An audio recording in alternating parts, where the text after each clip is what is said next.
Hi, I'm Phil Day, and I'm the Director of Engineering at Configured Things. And in this short video, I'm going to explain how our model management system works, and in particular, how we manage changes to a declarative model.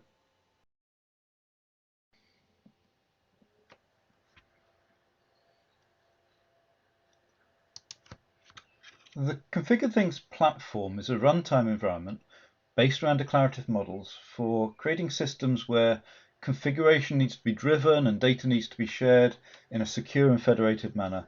And this is typical of the problem space we see around connected places, smart cities, smart venues, and other IoT type environments. And to build such a system, you really need three things. You need a language for being able to describe the configuration and indeed the deployment of those systems.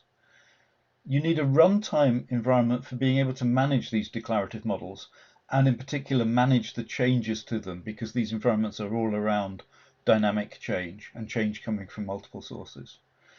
And you need a set of supporting components that let you build and operate these systems in a secure, distributed manner. And in this talk in particular, I'm going to focus on the second of these, this runtime environment for managing models and the changes to them.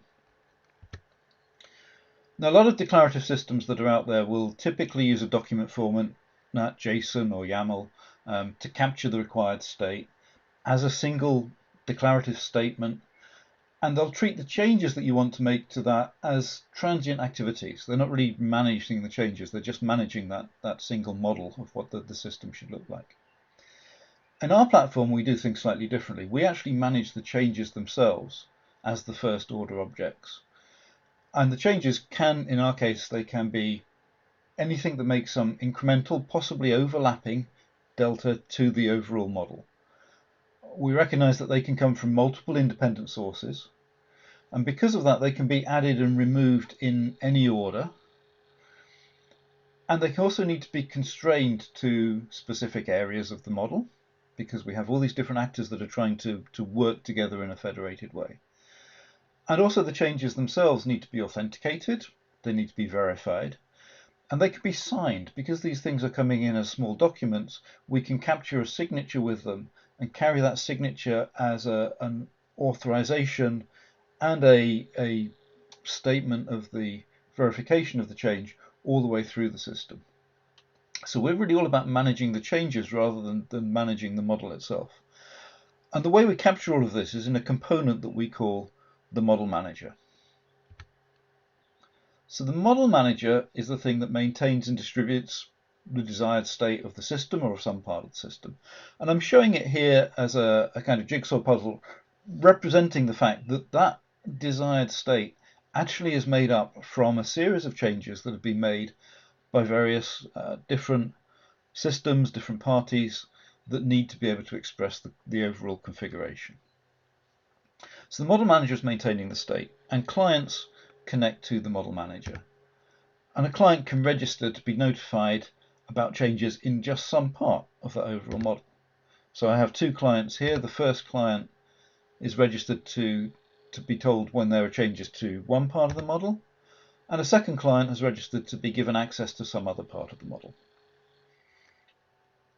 Now the clients can themselves produce and manage their own derived model. So client here, for example, might be receiving updates from this central model manager and using that to derive a new model of its own that it's sharing out with other clients. And our systems are typically composed not of a single model, but a number of model managers, each specialized in some area, working together in this way. So that's the client side receiving changes to the model. And the same clients, or possibly another set of clients, can be making the updates into the model. So I'm showing it here as a separate client. Client 3 has got some changes that it wants to apply onto the model. And those will get sent to the model manager, merged with the overall model, and the clients will then be updated to receive their new view, the changed view of the world that affects them. And in the case of client 2, it will take that change and use it to update its own derived model that is feeding out to some other set of the systems. And we can have multiple clients that need to apply changes. So I may have a second client here, client 4, that's going to make a change to the same part of the model. So changes themselves need to have a priority order here, so that when client 4 is making its change at a higher priority, the model manager will merge that change with the other ones that are outstanding, resolve the priorities, come up with a new defined overall state, and notify the relevant clients that the model's been updated. And again, the change will then filter all the way through to any other models and views that we have on the system. And another important aspect when you're dealing with a federated type system like this, where you have multiple different clients, is the ability to constrain which parts of the model they can talk to. So I can take another client, client 5, and constrain that they're only allowed to make changes to one part of the model. In this case, it's the part down shown on the picture in the bottom right-hand corner. So client 5 wants to make a couple of changes. The first of those is fine. It matches the part of the model they're allowed to make changes through. That gets in, gets merged. Client 2 gets notified that there's now a new model that it needs to understand, and it can react accordingly and pass that down to the system. But if it tries to make a change from client 5 that isn't allowed, is outside the set of constraints it's allowed to act with, then that change will simply get rejected and will never get merged into the model. So we can control both the priority of overlapping conflicting requests, and we can deal with constraining different actors to be able to make changes to particular parts of the system. And then the final aspect, and the real power that we get from modeling and managing the changes themselves, is that if we need to change to some other state, when a change no longer applies to the system, we can simply remove the change. So we don't really have an undo operation as such to work out. We simply say, well, I'm going to delete that delta. So client 3 here has decided that one of its changes is no longer relevant. It removes it from the system. The model manager recalculates the state from all the list of changes that need to be applied. You can see here the priority is still applied against those conflicting ones. We get a new state. That state gets communicated out to client 1. Similarly, if client 3 removes its other change, that will get removed. But in this case, we're not actually going to